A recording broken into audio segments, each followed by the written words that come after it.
रासपा सभापतिबाटै सहयोगको आश्वासन प्राप्त गरेपछि रापरपा संसदीय दलको सर्वसम्मत निर्णयले हामीले उपसभामुखको उम्मेदवारी दिएका हौँ। हाम्रो उम्मेदवारी केवल एक थान उपसभामुखको पदका लागि मात्र थिएन। यो त आयादित व्यवस्था मान्नेहरू र विदेशीहरूको गोटी भइरहनेहरूका प्रवृत्तिका विरुद्ध र श्री 5 बडा महाराज पृथ्वीनारायण शाहको दिव्य उपदेशलाई शिरमा धारारोपण गर्दै राष्ट्र र राष्ट्रियताको रक्षा गर्ने महाअभियान बीचको स्पष्ट भिन्नता छुट्याउने एउटा ऐतिहासिक परीक्षा थियो। यो देशको उपराष्ट्रपति पनि त्यही वर्गबाट हुनुहुन्छ, देशको प्रधानमन्त्री पनि त्यही वर्गबाट हुनुहुन्छ, सभामुख पनि त्यही वर्गबाट हुनुहुन्छ, राष्ट्रिय सभाका अध्यक्ष उपाध्यक्ष सबै यही वर्गबाट छन्। हुँदा सुरक्षाका प्रमुखहरू पनि त्यही वर्गबाट छन्। अनि कसरी बनिन्छ? सम्माननीय सभामुख महोदय, सत्ताको खेल त चलिरहन्छ। सरकारहरू आउँछन् जान्छन्, यो कुनै नौलो कुरो होइन। पार्टीहरू बन्छन् र भत्किन्छन्, यो पनि नौलो कुरो होइन। तर देश रहनुपर्छ, अनुशासन रहनुपर्छ, यो मुलुकको चन्द्र सूर्य चम्किरहनुपर्छ, यो देशको राष्ट्रियता र राष्ट्रवाद अमर रहिरहनुपर्छ। सम्माननीय सभामुख महोदय, आज म यस सम्मानित संसदमा उभिएर एउटा स्पष्ट कुरा भन्न चाहन्छु। संसदमा सङ्ख्या होइन, भूमिका महत्त्वपूर्ण हुन्छ। सङ्ख्या त केवल सत्ता टिकाइराख्न र सत्ताको गोटी भइरहन काम लाग्दछ। सम्माननीय सभामुख महोदय, राष्ट्रिय प्रजातन्त्र पार्टी वर्तमान संविधान र संवैधानिक व्यवस्थासँग सहकार्य गर्दै वर्तमान व्यवस्थाको विकल्प प्रस्तुत गरिरहेको र श्री 5 बडा महाराज पृथ्वीनारायण शाहको दिव्य उपदेशमा विश्वास गर्ने सम्वर्धनवादी दल हो।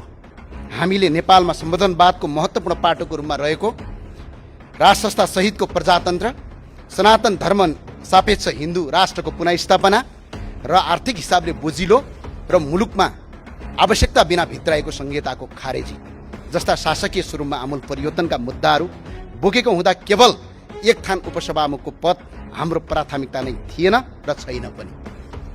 तथापि संसदको सबभन्दा ठुलो दलबाट नै प्रस्ताव आएपछि अन्य पुराना राजनीतिक दल र हामी परिवर्तन खोज्ने राजनीतिक दल बीचको ध्रुवीकरणको सम्भावनालाई मध्यनजर गर्दै उम्मेदवारी दिने टुङ्गोमा पुगेका थियौँ।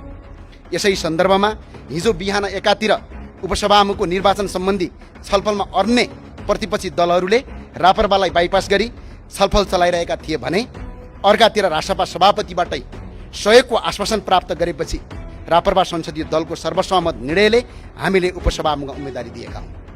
सम्माननीय सभामुख महोदय, आजको हाम्रो उम्मेदवारीले राजनीतिकमा स्पष्ट कित्ता क्लियर बनाएको छ। हिजोका पुराना र भनिएका राजनीतिक दल र अहिले उदाएका नयाँ राजनीतिक दलका साइनबोर्डहरू फरक भए तापनि उनीहरूको बीचको नीतिगत सिद्धान्त र विचारको नाभि एउटै ठाउँमा जोडिएको प्रष्ट भएको छ। सम्माननीय सभामुख महोदय, यो व्यवस्थाको विकल्पको रूपमा मौलिक व्यवस्था खोजिरहेको र यही आयादित व्यवस्थालाई टालटुल गर्नुपर्ने भन्नेहरू बीचको स्पष्ट कित्ता छुटिएकोमा हामीले महसुस गरेका छौँ। हाम्रो उम्मेदवारी केवल एक थान उपसभामुखको पदका लागि मात्र थिएन। यो त आयादित व्यवस्था मान्नेहरू र विदेशीहरूको गोटी भइरहनेहरूका प्रवृत्तिका विरुद्ध र श्री 5 बडा महाराज पृथ्वीनारायण शाहको दिव्य उपदेशलाई शिरमा धारारोपण गर्दै राष्ट्र र राष्ट्रियताको रक्षा गर्ने महाअभियान बीचको स्पष्ट भिन्नता छुट्याउने एउटा ऐतिहासिक परीक्षा थियो, जुन परीक्षामा हामी सहभागी भइरहेछौँ र हामी सफल पनि भएका छौँ। सम्माननीय सभामुख महोदय, सुशासन कायम होस्, राजनीतिक रोजगारी सिर्जना होस्, भ्रष्टाचार नियन्त्रण होस्, यी सबै प्रयासहरूमा हामी स्वागत गर्छौँ र साथसाथै साथ पनि दिन्छौँ। तर प्रश्न उठ्छ, नेपाली हामी रहौँला कहाँ नेपालै नरहे, परिचय हाम्रो रहला कहाँ पहिचान नै नभए। आज राष्ट्रको पहिचान खोसिएको छ। आज नेपथ्यबाट दबिएको यो आवाजलाई मूलधारमा ल्याउन, संसारभर सुनाउन हामी यहाँ उभिएका छौँ। हामी 5 पाण्डवको भूमिकामा छौँ। हामी 5 जना सांसद मात्र होइनौँ। सम्माननीय सभामुख महोदय, यो त राष्ट्र र राष्ट्रियता जोगाउन, मुलुकलाई सत्मार्गमा डोर्याउने एउटै हातका 5 औँला हौँ। आजको यथार्थ के छ? यो देशको राष्ट्रपति आर्य वर्गबाट हुनुहुन्छ, यो देशको उपराष्ट्रपति पनि त्यही वर्गबाट हुनुहुन्छ, देशको प्रधानमन्त्री पनि त्यही वर्गबाट हुनुहुन्छ, सभामुख पनि त्यही वर्गबाट हुनुहुन्छ, राष्ट्रिय सभाका अध्यक्ष उपाध्यक्ष सबै यही वर्गबाट छन्। हुँदा सुरक्षाका प्रमुखहरू पनि त्यही वर्गबाट छन्। अनि कसरी बनिन्छ? 36% झन्डै 1 करोड जनजाति आदिवासीको प्रतिनिधित्व छ भनेर कहाँ छ त्यो प्रतिनिधित्व? के यो देशमा जनजाति र आदिवासीको होइन? यो देश संविधानले व्यवस्था गरेको समानता र समावेशता कहाँ छ? यो त केवल कागजको खोस्टोमा मात्र सीमित भयो। हामीले एउटा जनजातिको छोरीलाई अगाडि बढायौँ, त्यो केवल व्यक्तिको प्रश्न थिएन, त्यो त सम्पूर्ण समुदायको आवाज थियो।